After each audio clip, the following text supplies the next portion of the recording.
रात गहरी होने के बाद ससुर जी ने मेरा दरवाजा खटखटाया और मुझसे बोले कि बहू, मैं बाथरूम में गिर गया था और मेरी कमर में दर्द हो रहा है। अगर तुम थोड़ी मालिश कर देती तो शायद मुझे थोड़ा आराम मिल जाता। फिर मैंने अपने ससुर को अपने बिस्तर पर लिटा दिया। इसके बाद जो हुआ उसकी आप कल्पना भी नहीं कर सकते, क्योंकि इसके बाद मेरी जिंदगी पूरी तरह से बिखर गई थी। हेलो दोस्तों, आज की इस अनोखी कहानी में आप सभी का स्वागत है। शादी के 5 महीने बाद ही मेरा पति अचानक एक दुर्घटना में गुजर गया। मेरे पिताजी ने बड़ी मुश्किल से मेरी शादी करवाई थी, लेकिन 5 महीने के अंदर ही मैं फिर से अपने मायके के दरवाजे पर आ गई थी। मेरे मायके में मेरी माँ नहीं थी, इसलिए मुझे बहुत डर लगता था कि अगर पिताजी कुछ कहेंगे तो मैं किसके आंचल में अपना मुंह छुपाऊंगी। वहां मेरी सौतेली माँ थी, इसलिए डर और भी ज्यादा था। फिर अचानक एक दिन मेरे ससुर हमारे घर आए और उन्होंने मेरे पिता से कहा कि वह मुझे फिर से अपने घर ले जाना चाहते हैं। मेरी सौतेली माँ ने तुरंत ही हाँ कह दिया, लेकिन मेरे पिताजी ने कहा, अब आपका बेटा नहीं रहा तो आप मेरी बेटी को क्यों ले जाना चाहते हैं। इस पर मेरी सौतेली माँ ने पिताजी से बहस करना शुरू कर दी और कहा, इसमें इतना सोचने की क्या बात है। वो कह रहे हैं कि वह उसे ले जाना चाहते हैं तो उन्हें ले जाने दो। उनके घर की बहू है, बेटी की मौत हो गई तो क्या हुआ, वो अपने ससुराल जा सकती है। माँ की इस झगड़े के बाद पिताजी ने बिना कुछ पूछे कहा, अगर मेरी बेटी वहाँ खुश रहेगी तो एक पिता होने के नाते मुझे खुशी होगी, आप उसे ले जाइए। फिर मेरे ससुर ने मुझसे कहा, चलो कपड़े वगैरह लेकर आओ। मैंने अपनी सौतेली माँ के सभी अत्याचार सहते हुए अपने ससुर के घर जाने का फैसला किया। वहां पहुंचने के बाद मैं अपने कमरे में कपड़े बदल रही थी, तभी मेरे ससुर आए और बोले, बहू, एक कप चाय बना लाओ। मैंने जल्दी से रसोई में जाकर चाय बना ली। चाय पीते हुए उन्होंने कहा, तुम्हें पता है इस घर में मैं बिल्कुल अकेला हूँ। मेरा बेटा इकलौता संतान था और तुम्हारी सास भी गुजर गई है, इसलिए मैं तुम्हें यहाँ लेकर आया हूँ ताकि मुझे लगे कि मैं यहाँ अकेला नहीं हूँ। मैंने कहा, पिताजी आप बिल्कुल चिंता मत करें, मैं तो आपकी बेटी की तरह हूँ, हमेशा आपके साथ रहूंगी। फिर मेरे ससुर बोले, मुझे पता है कि तुम मेरे साथ रहोगी, क्योंकि तुम्हारी सौतेली माँ तुम्हें मायके में कभी शांति से नहीं रहने देगी। इस तरह कुछ दिन बीत गए। 6 महीने बाद एक रात मैं अपने कमरे में सो रही थी, तभी देर रात दरवाजे पर दस्तक हुई। मुझे समझ में आ गया कि यह मेरे ससुर ही होंगे, क्योंकि इस घर में मेरे और पिताजी के अलावा कोई और नहीं था। और रात के आधे पहर कौन दरवाजा खटखटाएगा। मैंने सोचा कि शायद पिताजी को कुछ चाहिए होगा, इसलिए दरवाजा खोली। दरवाजा खोलते ही मेरे ससुर ने मुझे पकड़ लिया और बोले, बहू, मैं बाथरूम में गिर गया था, मुझे बहुत दर्द हो रहा है, अगर तुम थोड़ी मालिश कर दो तो मुझे थोड़ा आराम मिल सकता है।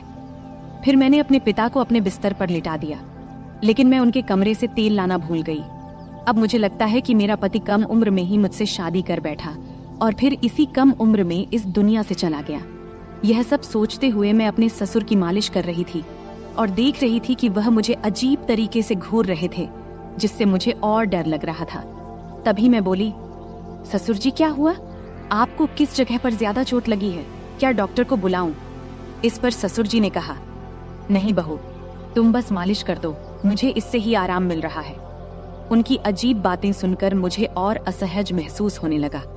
फिर मैं बोली, ससुर जी आप यहीं लेट जाएं, कमर में दर्द लेकर आप अपने कमरे तक कैसे जाएंगे, मैं आपके कमरे में जाकर सो जाती हूँ। मेरी बात सुनकर मेरे ससुर बोले, बहू, इस हालत में तुम मुझे अकेला छोड़कर चली जाओगी, अगर रात में मुझे बाथरूम जाना पड़े तो मैं अकेले कैसे जाऊंगा, इससे बेहतर है कि तुम यहीं सो जाओ। कुछ समय बाद मेरे ससुर उठकर मेरे पास आए और बोले, बहू, मैं तुमसे कुछ कहना चाहता हूँ, अगर तुम मेरी बात मान जाओ तो ही मैं कहूँगा। उनकी इस बात से मेरा दिल बेचैन हो गया। मैं चिंतित होकर बोली, ससुर जी आप कहें, क्या बात है। मेरे ससुर थोड़ा हंसकर बोले, आज की रात मैं तुम्हारे साथ बिताना चाहता हूँ, क्योंकि अकेले अकेले अब अच्छा नहीं लगता। मेरे बेटे के मरने के बाद मैंने सोचा कि फिर से शादी करूंगा, लेकिन फिर सोचा कि तुम्हारी सौतेली माँ तुम्हें उस घर में कभी भी शांति से नहीं रहने देगी, इसलिए मैंने तुम्हें इस घर में लाया।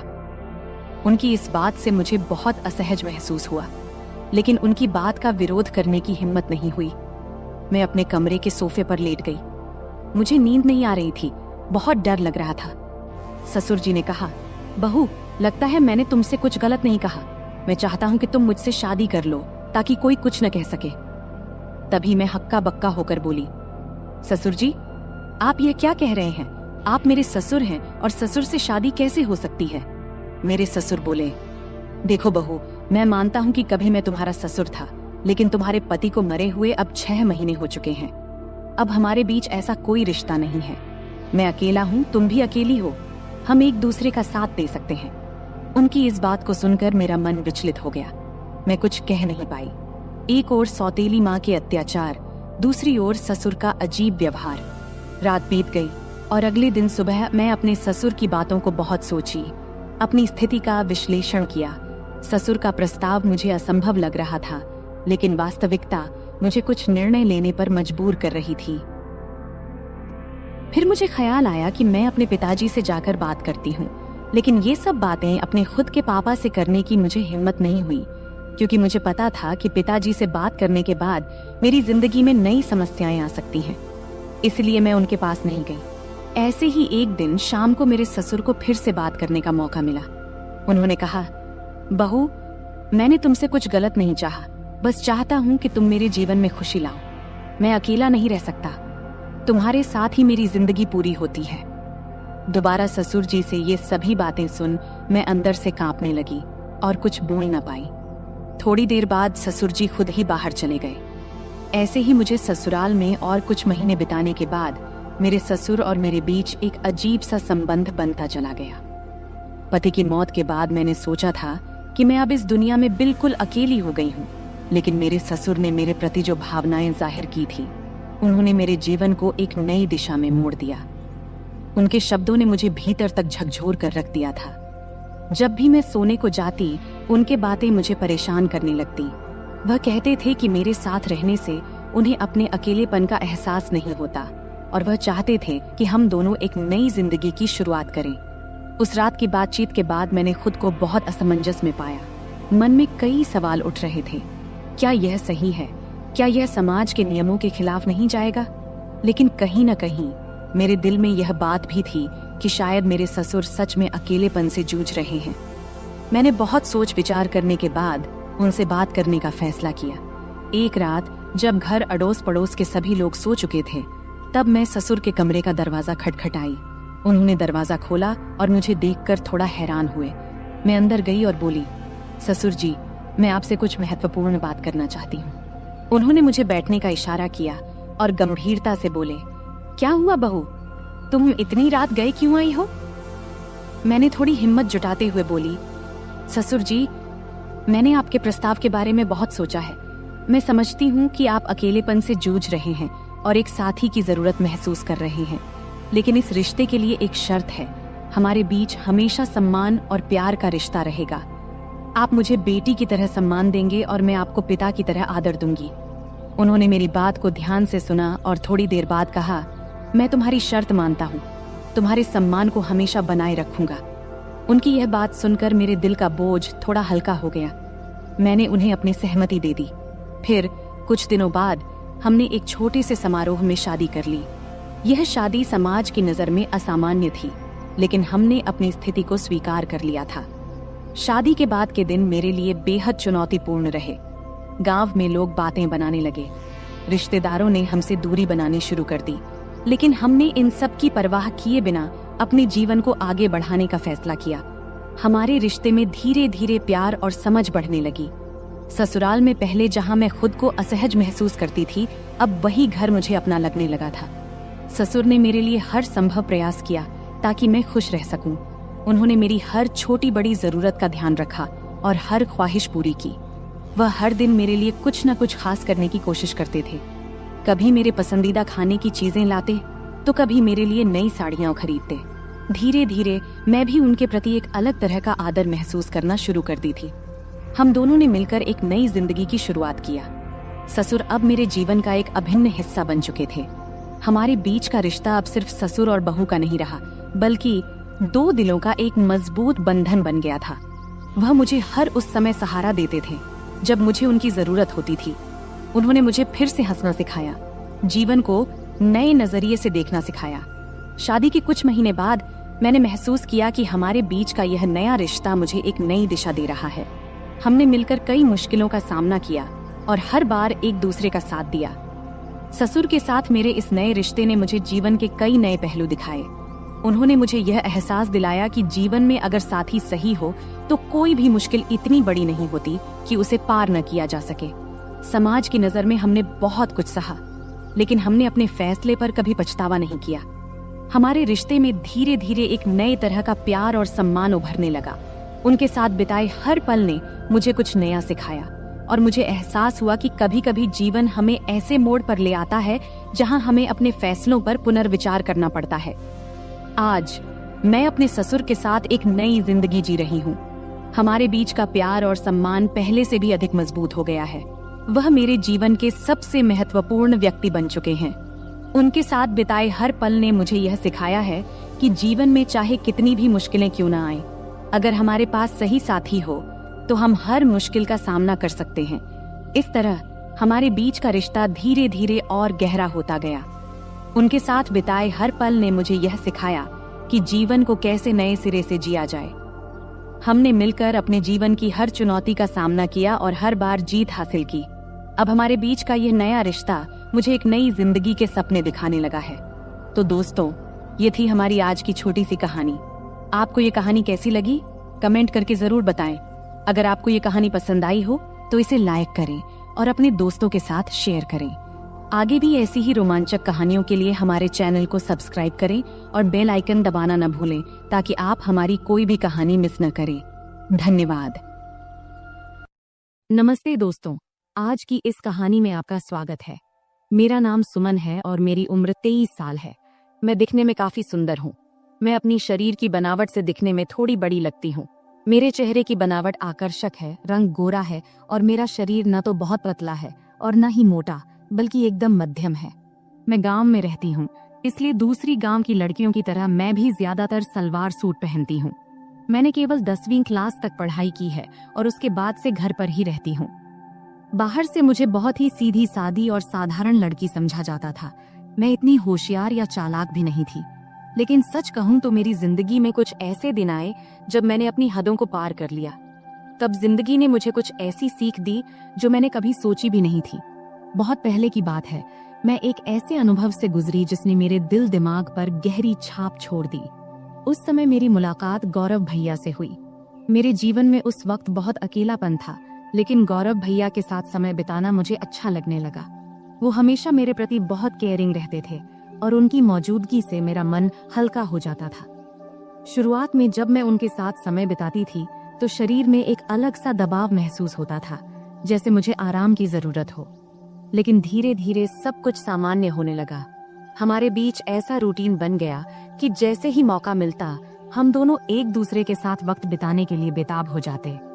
हालांकि जब घर में और लोग होते तो हमें थोड़ा डर भी लगता कि कहीं कोई हमें देख न ले, लेकिन किसी को भी हम पर शक नहीं होता था क्योंकि गौरव भैया मुझे हमेशा दीदी कहकर बुलाते थे। वैसे भी मैं उम्र में उनसे 3 साल बड़ी थी। उस वक्त सर्दियों का मौसम था और सभी अपने अपने कमरों में रहते थे। रात को सब जल्दी ही अपने अपने कमरों में सोने चले जाते थे। तब मैं और गौरव भैया अलग अलग कमरों में सोते थे। एक दिन रात को जब मैं दरवाजा बंद करके सो रही थी तब एक ऐसी घटना घटी जिसने मेरी जिंदगी में एक नया अनुभव जोड़ा। घटना ये घाटी की, हमारे घर की एक सदस्य, मेरी मामी, काफी ज्यादा बीमार हो गई थी। इस वजह से मेरी माँ और मैं मामी को देखने उनके घर गए। तब हमें छोड़ने के लिए गौरव भैया गाड़ी लेकर आए थे। उन्होंने जब पहली बार मुझे देखा तो बोले, आप तो काफी बड़ी हो गई हो दीदी। तब मैं थोड़ा मुस्कुराई। उसके बाद जब गाड़ी में हम मामी के घर जा रहे थे तो उस वक्त रहते में ही शाम के 6 बज गए थे। तब हमें घर पहुंचने में देरी हो गई थी, इसलिए रास्ते में थोड़ा अंधेरा हो गया था। ठंड के दिन था तो 6 बजे ही अंधेरा हो जाता था। जब हम घर पहुंचे तो देखे कि मामा रसोई में खाना बना रहे थे और मामी बिस्तर पर लेटी हुई थी। तब मेरी माँ रसोई में गई और मामा से कहने लगी, जब इतनी परेशानी हो रही थी तो मुझे पहले ही बता देते, इतनी तकलीफ उठाने की क्या जरूरत थी।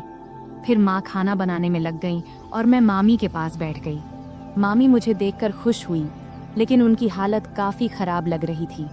थोड़ी देर बाद मेरी माँ ने मामी को खाना दिया और अपने हाथों से खिलाया। उसी समय गौरव भैया ने मुझे आवाज दिया। तब मैं उनकी तरफ देखी और पूछी, क्या हुआ भैया? वो मेरी तरफ ही देख रहे थे, जैसे कुछ कहना चाहते हों। उनकी बातों ने बाद में मुझे एक नया अनुभव दिया। रात को जब खाने का वक्त हुआ तो मैं कमरे में गई। जहां गौरव भैया खाना खा रहे थे। उन्होंने मुझे देखते ही कहा, दीदी आइए साथ में खाना खाते हैं। मैंने मना करते हुए कहा, नहीं भैया आप पहले खाइए, मैं बाद में खा लूंगी। लेकिन उन्होंने जोर देकर मुझे बैठा लिया। मैं भी भूखी थी, इसलिए ज्यादा ना नुकुर नहीं की और हम दोनों ने साथ बैठकर खाना खाने लगी। तब हम दोनों ने बहुत मजे से खाना खाया, क्योंकि खाना हम साथ लेकर आए थे। खाना खत्म होने के बाद मैं अपनी माँ के कमरे में सोने के लिए जाने लगी। तभी गौरव भैया ने कहा, दीदी अगर आपको बुरा ना लगे तो आप यहीं मेरे कमरे में सो जाइए। उनकी ये बात सुनकर मैं हैरान रह गई और मैंने कहा, नहीं भैया मैं माँ के साथ सोऊंगी। लेकिन तब बार बार वे मुझसे विनती करने लगे। आखिरकार मैं मान गई। ठीक है मैं यहाँ सो जाऊंगी, लेकिन पहले मम्मी को बता देना चाहती हूँ कि मैं आपके कमरे में सोऊंगी। इस पर गौरव भैया खुद जाकर मम्मी को बताए कि मैं उनके कमरे में सो रही हूँ। इधर मैंने अपने सलवार कुर्ते बदल लिए, क्योंकि मेरे कपड़े थोड़े ज्यादा टाइट थे। जब गौरव भैया ने मुझे नए कपड़ों में देखा तो मुस्कुराते हुए बोले, दीदी आप इस ड्रेस में कमाल की लग रही हैं, आप इतनी खूबसूरत क्यों हैं? तब मैंने कुछ नहीं कहा, बस मुस्कुराकर बात बदल दी। फिर मैंने चादर ओढ़ ली और बिस्तर पर बैठ गई। गौरव भैया भी अपने सोने का इंतजाम नीचे फर्श पर करने लगे। तब मैंने कहा, भैया बिस्तर पर ही सो जाओ, यहाँ काफी जगह है। मेरे कहते ही गौरव भैया भी चादर ओढ़कर मेरे पास बैठ गए। गौरव भैया बहुत हंसमुख और मजाकिया इंसान थे। उन्होंने मजेदार बातें करके मुझे काफी देर तक हंसाया। बात करते करते कब रात के 12 बज गए पता ही नहीं चला और न जाने कब मैं सो गई। सुबह जब मेरी नींद खुली तो मैंने देखा कि गौरव भैया मेरे बालों से खेल रहे हैं। मुझे जागते देख वो मुस्कुराते हुए बोले, गुड मॉर्निंग दीदी, कैसी हो? मैं भी मुस्कुराते हुए बोली, बहुत बढ़िया भैया। फिर हम दोनों चादर के अंदर बैठकर बातें करने लगे। तभी उसी वक्त मम्मी हमारे लिए गर्मा गर्म चाय लेकर आईं। सुबह बहुत ठंडी थी, इसलिए चादर में बैठकर चाय पीना अच्छा लग रहा था। गौरव भैया बार बार मेरी तरफ देख रहे थे। मैंने मुस्कुराते हुए पूछा, क्या है भाई, ऐसे क्यों देख रहे हो? वो मजाक करते हुए बोले, आपकी आंखें बहुत बड़ी और खूबसूरत हैं। सच कहूं दीदी, आपकी आंखों में देखने से मन खुश हो जाता है।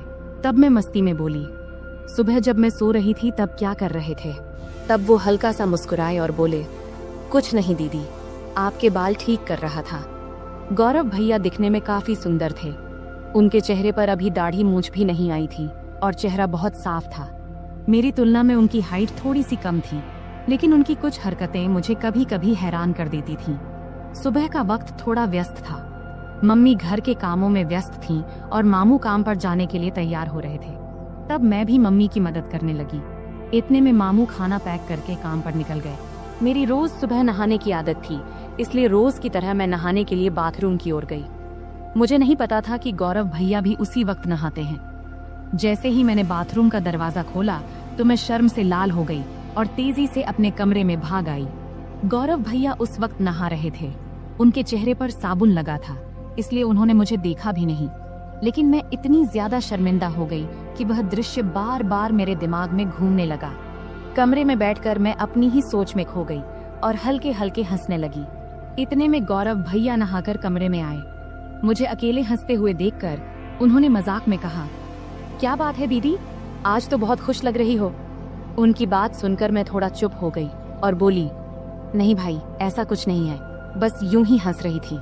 गौरव भैया ने मोबाइल चलाते हुए पास आकर बैठ गए और बोले, सच सच बताओ दीदी, क्या सोच रही थी जो इतनी हंसी आ रही थी? तब मैंने हंसते हुए कहा, नहीं भाई, कुछ भी खास नहीं। लेकिन गौरव भैया जिद करने लगे, नहीं दीदी बताओ ना, नहीं बताओगी तो मैं गलत ही समझ लूंगा। तब मैंने कहा, प्लीज भैया, इस बात को यहीं खत्म करो, इसमें सोचने लायक कुछ भी नहीं है। फिर मैं जल्दी से उठी और नहाने के लिए चली गई। नहाने के बाद मैं कमरे में वापस आई और मजाक में मैंने जानबूझकर थोड़ा सा पानी गौरव भैया की तरफ उछाल दी। ये देखकर गौरव भैया अचानक उठ खड़े हुए और मेरे बाल पकड़कर मुझे बिस्तर पर बैठा दिया। उनका ये रवैया देखकर मुझे गुस्सा आ गया। मैंने गुस्से में कहा, ये क्या कर रहे हो भैया? और गुस्से में उनका हाथ झटक दिया। इसके बाद गौरव भैया बिना कुछ कहे चुपचाप कमरे से बाहर चले गए। उनका ये व्यवहार देखकर मैं भी हैरान रह गई थी। मुझे खुद पर पछतावा होने लगा कि शायद मुझे ऐसा नहीं करना चाहिए था। फिर जल्दी से मैं अपनी बाल ठीक की और मम्मी के पास चली गई। मामी का ध्यान रख रही थीं उन्हें दवा दे रही थीं और खाना तैयार कर रही थीं। तभी मामी ने मुझसे कहा, जाकर गौरव को बुला ला, उसे गरम गरम खाना खा लेने को बोल दे, वरना ठंडा हो जाएगा। मुझे पता था कि गौरव भैया मुझसे नाराज है। जब मैं उन्हें बुलाने गई तो देखा कि वो छत पर बैठे फोन देख रहे हैं। मैंने आवाज लगाई, भैया नीचे आओ, मम्मी बुला रही हैं, खाना खा लो। लेकिन उन्होंने कोई जवाब नहीं दिया। तब मैं और पास गई और कहा, प्लीज भैया मुझसे नाराज मत हो, मुझसे गलती हो गई, मैं माफी मांगती हूँ। तब भी वो मेरी तरफ देखा भी नहीं और फोन देखते रहे। तब मैंने उनके हाथ को पकड़कर कहा, भैया गलती सिर्फ मेरी नहीं थी, तुमने भी तो मेरे बाल खींचे थे, इसलिए मुझे गुस्सा आ गया था, अब इतना नाराज मत हो। तब मेरी आंखों में आंसू आ गए और मैंने रोते हुए कहा, भैया प्लीज इतना गुस्सा मत करो, अगर मेरी गलती है तो मुझे एक नहीं 2 चांटे मार दो, लेकिन ऐसे चुप मत रहो। मुझे रोता देख गौरव भाई का गुस्सा थोड़ा ठंडा हो गया। उन्होंने धीरे से कहा, ठीक है, रो मत, लेकिन तुम्हें मुझ पर हाथ नहीं उठाना चाहिए था। खैर छोड़ो, चलो खाना खा लेते हैं। तब मैंने कहा, पहले ये तो कहो कि तुमने मुझे माफ कर दिया है। तब वो हंसकर बोले, अरे बहुत हो गया, अब चुप हो जाओ, वरना मुझे और ज्यादा माफिया मांगनी पड़ेंगी। फिर हम दोनों नीचे गए और खाना खाने बैठे। मम्मी और मामी पहले ही खा चुकी थी। मम्मी रसोई का काम खत्म कर रही थी। खाने के बाद मैं मामी के पास बैठ गई और उनके साथ बातचीत करने लगी। मामी की तबीयत का हालचाल लेने लगी। इसी बीच मम्मी ने कहा, हम दोनों पास के घर में मिलने जा रहे हैं, तुम और गौरव यहीं रहो। मैंने गौरव से कह दिया है कि कहीं बाहर न जाए, हम जल्दी लौट आएंगे। फिर मम्मी और मामी बाहर चली गईं और मैं मामी का कमरा साफ करने लगी।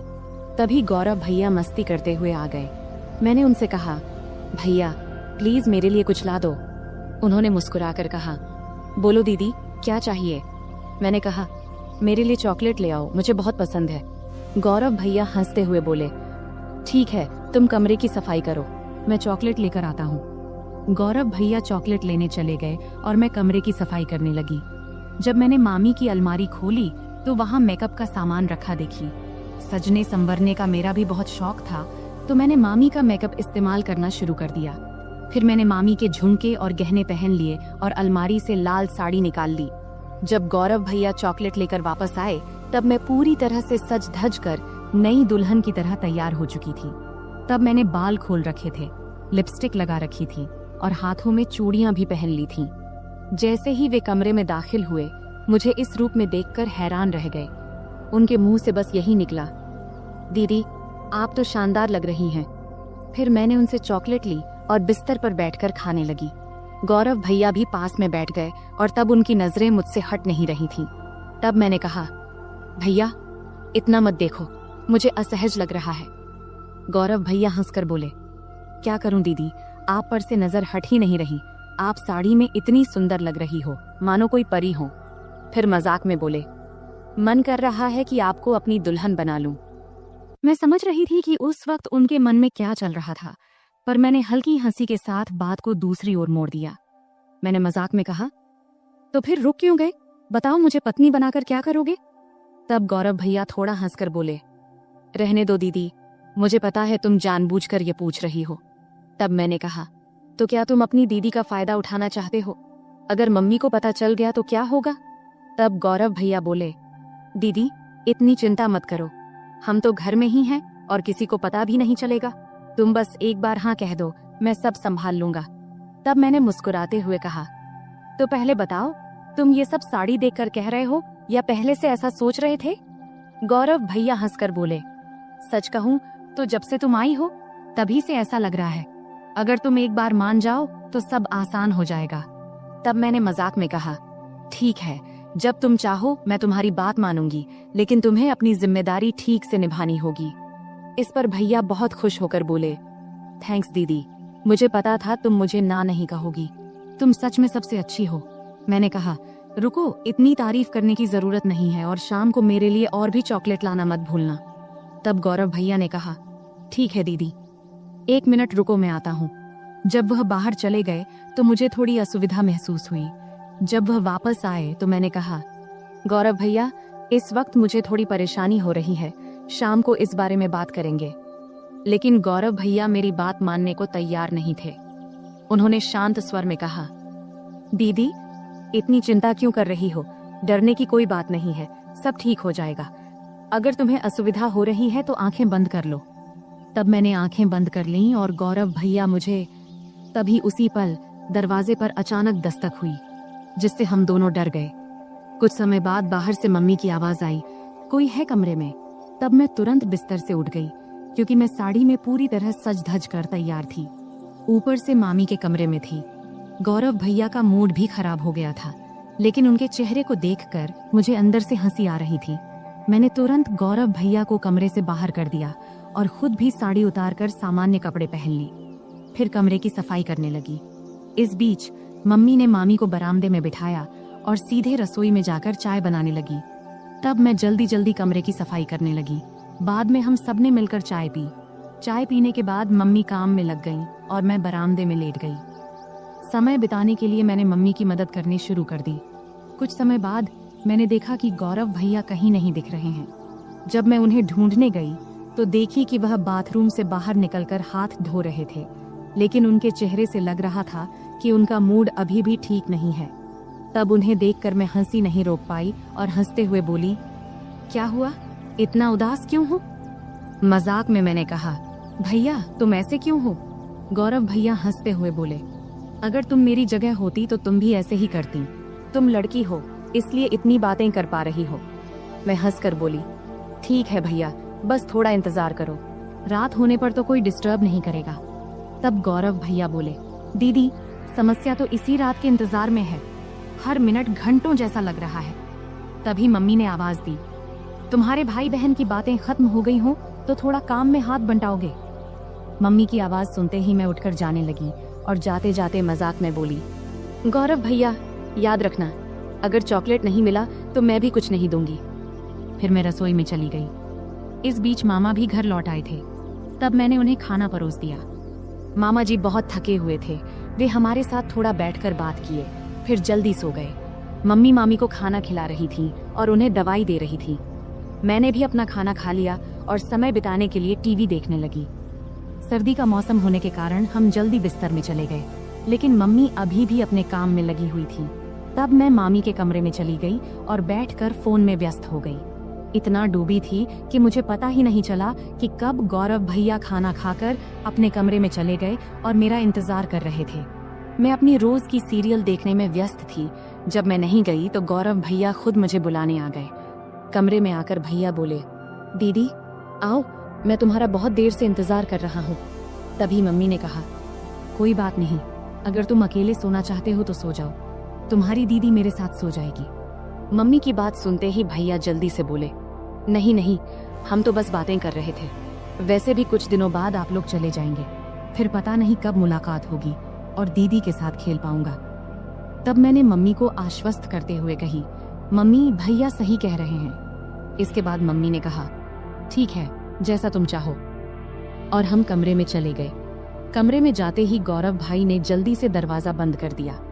तब मैं समझ गई कि भैया अब और इंतजार नहीं कर पा रहे हैं, लेकिन तब भी मम्मी और मामी जाग रहे थे, इसलिए मैंने कहा, भैया थोड़ा धैर्य रखो, सब सो जाएं, फिर बात करेंगे।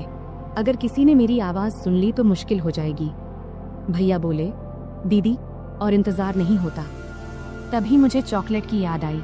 मैंने कहा, ठीक है भैया, लेकिन पहले मेरी चॉकलेट दो। भैया ने तुरंत जेब से चॉकलेट निकालकर दे दिया। फिर मैं चॉकलेट खाने लगी और भैया परफ्यूम लगाने लगे। शुरुआत में हम मजाक में थोड़ी थोड़ी नोक झोंक करने लगे। इससे हमारे बीच मजेदार झगड़ा शुरू हो गया। हम बिस्तर पर कूदने लगे, क्योंकि हमारी उम्र अभी भी छोटे बच्चों जैसी थी। तभी मम्मी ने चिल्लाकर कहा, सुमन बहुत हो गया, अब सो जाओ, क्योंकि बिस्तर की आवाज उनके कमरे तक जा रही थी। इसके बाद गौरव भैया ने तुरंत फर्श पर बिस्तर बिछा दिया, जिससे आवाज बंद हो गई। फिर गौरव भैया ने मुझे रात के 3 बजे तक सोने नहीं दिया। सुबह जब हमारी आंख खुली तब मम्मी दरवाजा खटखटा रही थी। उसमें बिस्तर पर ही थी, लेकिन उठ नहीं पा रही थी, इसलिए गौरव भैया ने मुझे उठाकर बिस्तर पर बिठा दिया और खुद दरवाजा खोलने गए। तब मम्मी हमारे लिए चाय लेकर आईं। मुझे देखकर उन्होंने कहा, मैंने कहा था सुमन समय पर सो जाना, अब देखो तो तुम्हारी आंखें कितनी लाल हो गईं। मेरी आंखें अब सच में लाल हो गई थीं। मैंने बिना कुछ कहे चाय पीना शुरू कर दिया। यहाँ तक कि मैंने मुंह भी नहीं धोया क्योंकि पूरा शरीर दर्द से टूट रहा था। मम्मी चाय रखकर चली गईं। गौरव भैया जब कमरे में आए तो मैंने गुस्से में कहा, भैया मैंने तो कहा था थोड़े समय के लिए, लेकिन तुमने मेरी बात नहीं मानी। अब देखो मेरा शरीर कितना थक गया है, मैं ठीक से खड़ी भी नहीं हो पा रही हूँ। अगर मम्मी ने पूछ लिया तो मैं क्या कहूँगी। तब गौरव भैया ने जल्दी से जवाब दिया, दीदी चिंता मत करो, मैं मेडिकल स्टोर से दवा लेकर आता हूँ, उसे लेने के बाद तुम्हारा शरीर ठीक हो जाएगा। इसके बाद मैंने लगातार 4-5 दिन तक भैया को पास नहीं आने दिया, लेकिन इससे उनका उत्साह कम नहीं हुआ। वे हर दिन मेरे आसपास घूमते रहते थे और नियमित रूप से चॉकलेट लाते रहते थे। भैया मेरे सारे काम कर देते और मैं जो चाहती वे हंसते हंसते कर देते, इसलिए मैंने भी इसका मजा लेना शुरू कर दिया। कभी कभी उनसे पैर का दर्द कम करने के लिए मसाज करवा लेती, कभी सिर की मालिश करवा लेती, मस्ती में कभी कभी हल्के से मार देती और सारा दिन उनके फोन पर सीरियल देखती। 4-5 दिनों के बाद भैया का व्यवहार थोड़ा बदल गया, इसलिए मैंने उन्हें ज्यादा कुछ नहीं कहा। एक दिन हम दोपहर में घर में अकेले थे और बहुत मस्ती किए। उस दिन घर में कोई नहीं था। भैया ने पूरा दिन मुझे कहीं बैठने नहीं दिया और हमेशा अपने पास रखा। इस घटना के बाद मैं और भैया बहुत सामान्य हो गए। जब भी उनका मन करता वे मुझे कमरे में बुला लेते और मैं भी अब इसकी आदत डाल चुकी थी। हमने उन दिनों का भरपूर आनंद लिया, लेकिन जीवन में हर अच्छे समय के बाद एक बुरा समय भी आता है और ये बुरा समय भी भैया की वजह से ही आया। दरअसल 20 दिन के बाद अब हमें गांव लौटना था, क्योंकि अब मामी काफी स्वस्थ हो चुकी थी और हमें वहां बहुत दिन हो गए थे। तब मम्मी ने अचानक वापसी का फैसला किया और उन्होंने पापा को कुछ भी नहीं बताया। जब मैंने और भैया ने ये सुना तो हमें बिल्कुल अच्छा नहीं लगा। तब भैया बोले, दीदी जाने से पहले आखिरी बार थोड़ा समय दे दो, कौन जाने फिर कब मिलेंगे। तब अंदर से मैं भी तैयार थी, लेकिन उस दिन घर में सभी लोग थे, यहाँ तक कि मामा भी आज घर पर ही थे। तब मामा मम्मी से बोले, दीदी आज रुक जाओ, मैं कल तुझे बस स्टैंड तक छोड़ दूंगा। ये सुनते ही मुझे थोड़ी खुशी हुई, क्योंकि एक रात हमारे पास थी। तब आखिरकार मम्मी भी मान गई। फिर हम बहुत ही बेसब्री से रात का इंतजार करने लगे। जब रात हुई तो जल्दी से खाना खा के हम अपने कमरे में चले गए। तब हम इतने असावधान हो गए थे कि दरवाजा भी ठीक से बंद नहीं किया था। तब थोड़ी ही देर में अचानक मामा ने आकर हमें उस स्थिति में देख लिया। मैं तो डर से कांपने लगी और तुरंत वहां से हट गई। मामा तब बहुत गुस्से में थे, लेकिन उन्होंने धैर्य रखा और पूरी स्थिति को संभाला। उन्होंने हम पर गुस्सा ना करके हमारी गलतियां हमें समझाईं और उस दिन ने मुझे एक बड़ा सबक सिखाया। तब मामा के प्यार और सहयोग से हमने स्थिति को संभाल लिया। उसके बाद से मैंने अपनी गलतियों से बहुत कुछ सीखा। उस घटना के बाद मैंने कभी ऐसा कुछ नहीं किया जिससे मेरे परिवार को शर्मिंदा होना पड़े। तो दोस्तों, हमारी जिंदगी में गलतियां हो सकती हैं, लेकिन उनसे सीखना सबसे महत्वपूर्ण है। अगर आपके जीवन में कभी ऐसी स्थिति आए तो उसे संभालने की कोशिश करें और परिवार के साथ हमेशा खुलकर बात करें। यह कहानी हमें सिखाती है कि किसी भी रिश्ते में सीमा रेखा होना महत्वपूर्ण है। अत्यधिक निकटता कभी कभी गलत फहमियों का कारण बन सकती है, इसलिए हमें हमेशा अपने और दूसरों के सुविधा को प्राथमिकता देनी चाहिए। परिवार के माहौल और रिश्तों का सम्मान करना बहुत महत्वपूर्ण है। हमें यह सुनिश्चित करना चाहिए कि हमारे कार्यों से परिवार के किसी भी सदस्य को शर्मिंदा न होना पड़े। इंसान से गलतियां हो सकती हैं, लेकिन उन गलतियों से सीखना और भविष्य में सही निर्णय लेना एक परिपक्व मानसिकता का परिचय है। किसी भी स्थिति में सचेत रहना आवश्यक है। दरवाजा बंद न करने की घटना एक छोटी गलती थी, लेकिन इसने बड़ी समस्या खड़ी कर दी। इससे समझ में आता है कि छोटी छोटी बातों में भी सावधानी बरतनी चाहिए, क्योंकि इनका जीवन पर बड़ा असर पड़ सकता है। तो दोस्तों, यह थी हमारी आज की छोटी सी कहानी। आपको यह कहानी कैसी लगी, कमेंट करके जरूर बताएं। अगर आपको यह कहानी पसंद आई हो तो इसे लाइक करें और अपने दोस्तों के साथ शेयर करें। आगे भी ऐसी ही रोमांचक कहानियों के लिए हमारे चैनल को सब्सक्राइब करें और बेल आइकन दबाना न भूलें, ताकि आप हमारी कोई भी कहानी मिस न करें। धन्यवाद।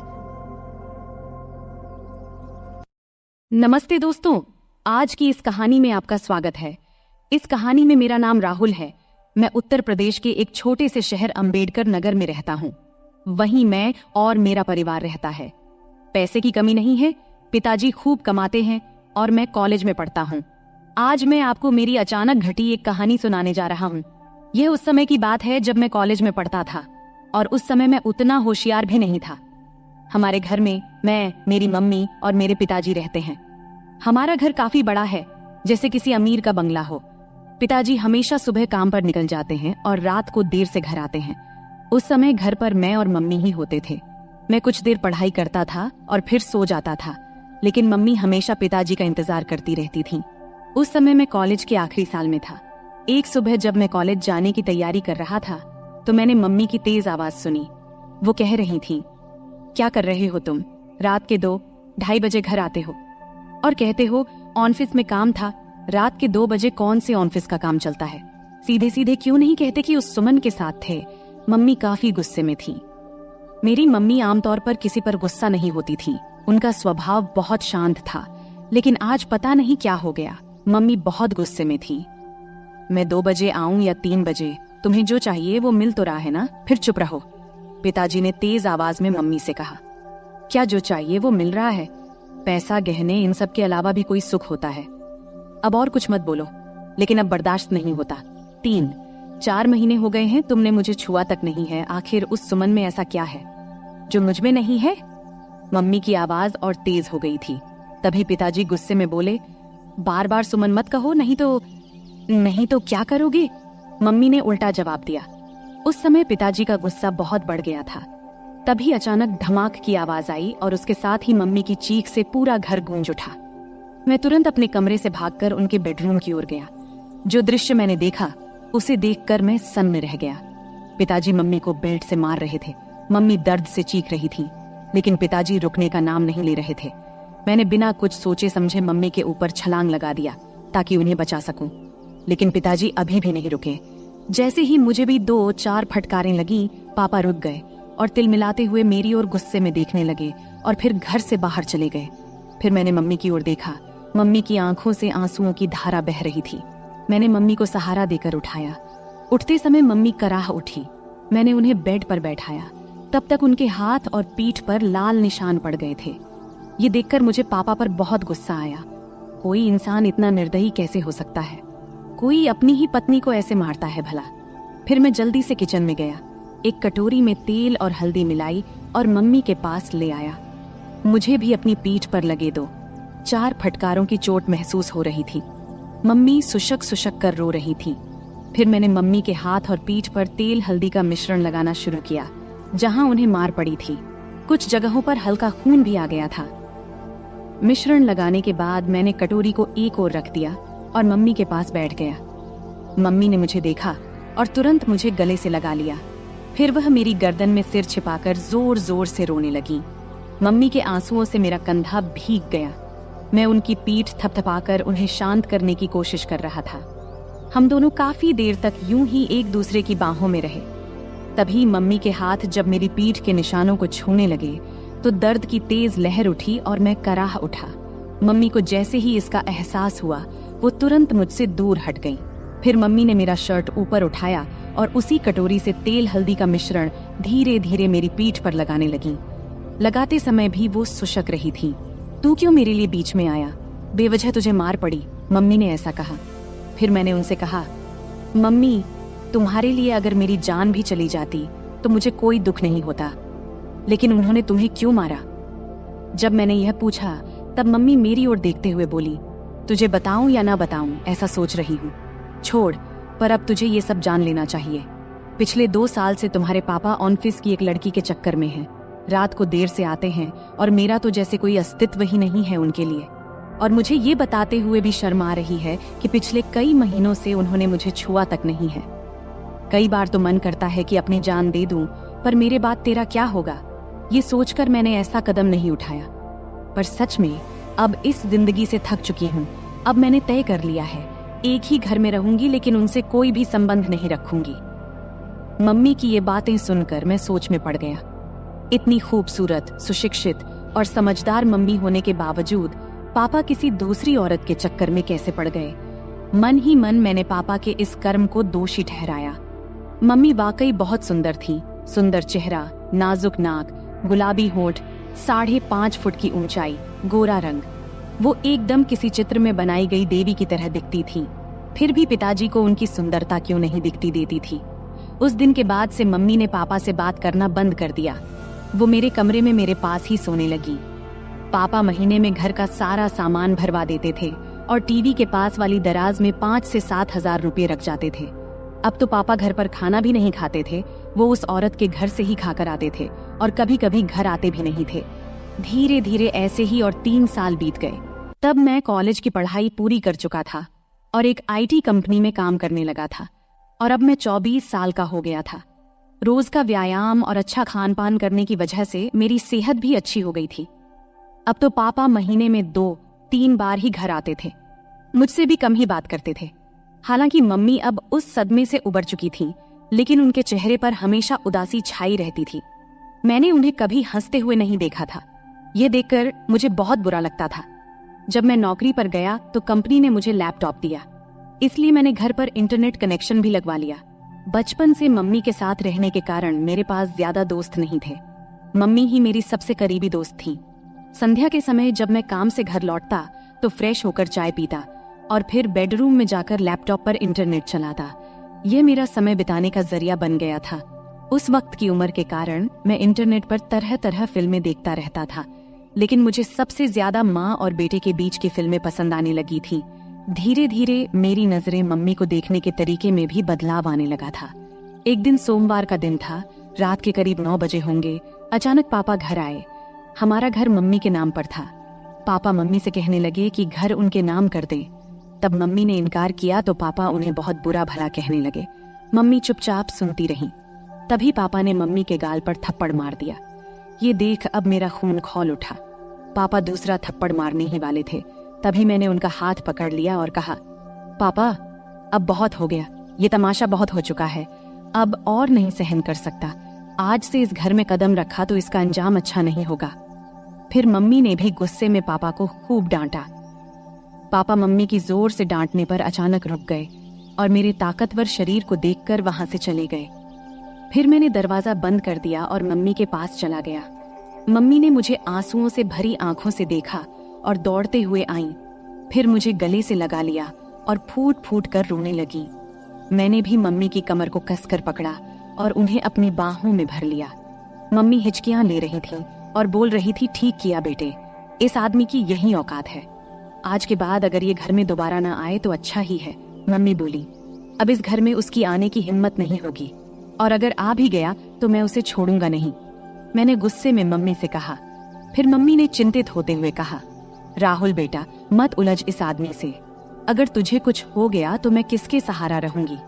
फिर मैंने भावुक होकर बोला, तू चिंता मत कर मम्मी, उस समय मेरे पास नौकरी नहीं थी इसलिए हम मजबूर थे, लेकिन अब मेरे पास अच्छी नौकरी है। तू चिंता मत कर, मैं तुझे कुछ नहीं होने दूंगा, मैंने मम्मी को आश्वस्त देते हुए कहा। फिर एक दिन मैं दोपहर में काम से घर वापस आया। मैंने अपनी चाबी से दरवाजा खोला और अंदर आया। तभी मुझे एक अजीब आवाज सुनाई दी। मैं बेडरूम के दरवाजे के पास गया, तब दरवाजा अंदर से बंद था। मैंने दरवाजे की होल से अंदर झांका और देखा कि मम्मी अंदर किसी के साथ थीं। जो नजारा मैंने देखा उसे देखकर मैं चौंक गया। लगभग 10 मिनट तक मैं वहीं देखता रहा। अचानक मम्मी बेहोश होकर गिर पड़ी। फिर मैं दरवाजे से हट गया और धीरे से बाहर बरामदे का दरवाजा खोला। फिर जोर से कहा, मम्मी मैं आ गया हूँ, तुम कहाँ हो। ये कहते हुए मैंने अपने हाथ में पकड़ा बैग सोफे पर रख दिया और जूतों के फीते खोलने लगा। कुछ ही देर में मम्मी ने बेडरूम का दरवाजा खोला और बाहर आई। मुझे अचानक देखकर उनके चेहरे पर घबराहट और आश्चर्य के भाव थे। मैंने जल्दी से अपने जूते उतारे और बेडरूम में घुस गया। टेबल पर मुझे केले की प्लेट दिखाई दी। मैंने एक केला उठाया और खाने लगा। मम्मी मेरे पीछे पीछे आई। मैं जैसे ही केले को खाने वाला था, मम्मी कुछ बोलने वाली थी, लेकिन मैंने पहले ही केले को मुंह में डाल लिया था। मम्मी हैरानी से मेरी ओर देख रही थी और मैं शांति से केला खा रहा था। केला थोड़ा कच्चा था, इसलिए पूरी तरह से मीठा नहीं था। मम्मी, केले बहुत अच्छे हैं और है क्या? मैंने केले खाते हुए मम्मी से पूछा। मम्मी ने कुछ जवाब दिया, लेकिन अपने मुंह में ही। लेकिन दोस्तों, मैं आपको बताता चलूं, उन केलों का स्वाद इतना अच्छा था कि कुछ मत पूछो। केले खाने के बाद मैं बाथरूम में जाकर फ्रेश हो गया और फिर कमरे में जाकर लैपटॉप खोल लिया। फिर मैं एक रोमांटिक मूवी देखने लगा। फिर रात के खाने के बाद मैं बेडरूम में सोने चला गया। थोड़ी देर में मम्मी भी सब काम निपटाकर सोने आईं। मम्मी ने हल्के गुलाबी रंग का नाइट गाउन पहना हुआ था। तब मैंने लैपटॉप से नजरें हटाकर मम्मी की ओर देखा। मम्मी नीचे झुककर तकिया ठीक कर रही थी। तकिया सही करने के बाद मम्मी बिस्तर पर लेट गईं। तब मैंने भी अपना लैपटॉप बंद कर दिया, फिर लाइट बंद किया और सोने की कोशिश करने लगा। लेकिन मुझे नींद नहीं आ रही थी। मेरे दिमाग में दिन की वो घटना बार बार घूम रही थी। बहुत देर तक मैं जागा रहा, जबकि मम्मी शांति से सो रही थी। कुछ समय बाद मम्मी ने करवट ली और मेरी तरफ पीठ करके सो गईं। फिर उन्होंने छत की ओर मुंह करके लेटना शुरू किया। मैं थोड़ी देर के लिए डर गया, लेकिन जब मम्मी जागी नहीं तो मुझे थोड़ी राहत मिली। मेरी हिम्मत बढ़ी और मैं धीरे धीरे मम्मी की ओर देखने लगा। मम्मी ने कुछ ही पल के लिए मेरी ओर देखा और फिर अपनी आंखें बंद कर लीं। मैंने समझ लिया कि वो अभी भी जाग रही हैं। मैं थोड़ा और आगे बढ़ा और खुद को संतुष्ट महसूस किया। मम्मी भी खुश थीं, उन्होंने कुछ नहीं कहा, लेकिन मुझे एहसास हो रहा था कि उन्हें भी संतोष मिला है। मम्मी, क्या हुआ? तुम चुप क्यों हो? क्या तुम्हें अच्छा नहीं लगा? मैंने जब ऐसा पूछा तब उन्होंने बोला, नहीं रे बेटा, मुझे तो बहुत अच्छा लगा। तूने मम्मी को बहुत खुश किया। फिर मैंने मम्मी के पीठ पर प्यार से हाथ फेरते हुए कहा, मम्मी, अब से तुम्हें केले खाने की जरूरत नहीं पड़ेगी। मैंने मम्मी के कान में धीरे से ऐसा कहा। तब मम्मी बोल उठी, बेटा, तुझे ये कैसे पता चला? मम्मी ने आश्चर्य से मेरी ओर देखते हुए पूछा। तब मैंने उन्हें बताया कि आज दोपहर जब मैं घर आया तो कमरे से तुम्हारी आवाज सुनाई दी। जब मैंने दरवाजे की होल से देखा तो मुझे सब समझ में आ गया। तभी मैंने ठान लिया था कि अब से मम्मी को किसी भी चीज की कमी नहीं होने दूंगा। राहुल, मेरे राजा, तू कितना प्यार करता है अपनी मम्मी से। मम्मी भावुक होकर बोली, हाँ मम्मी, अब से तुम्हें मैं किसी भी चीज की कमी नहीं होने दूंगा। मैंने कहा, अब पापा भी हमें सताने नहीं आएंगे और अब वो दोबारा इस घर में कदम नहीं रखेंगे, इसलिए तुम अब चिंता मत करना, हम अब सुख से रहेंगे। मैंने मम्मी को आश्वस्त किया। उस दिन हम दोनों ने सुख और शांति का आनंद लिया और फिर आराम से सो गए। अगली सुबह मम्मी ने सारे काम निपटाए और मुझे उठाने आईं।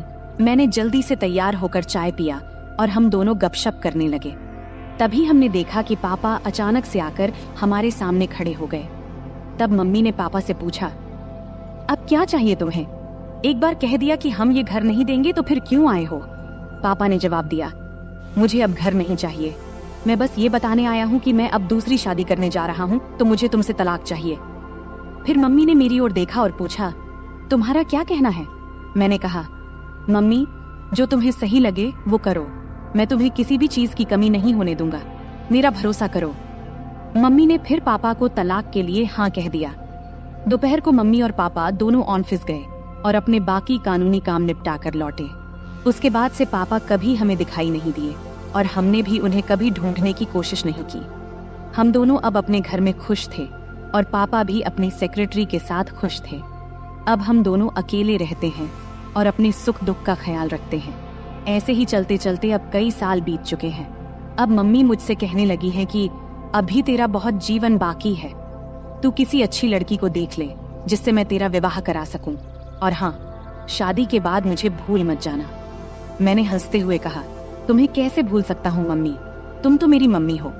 फिर हम दोनों हंसने लगे। अगले कुछ महीनों तक हमारा जीवन बहुत शांति और खुशी से बीत रहा था।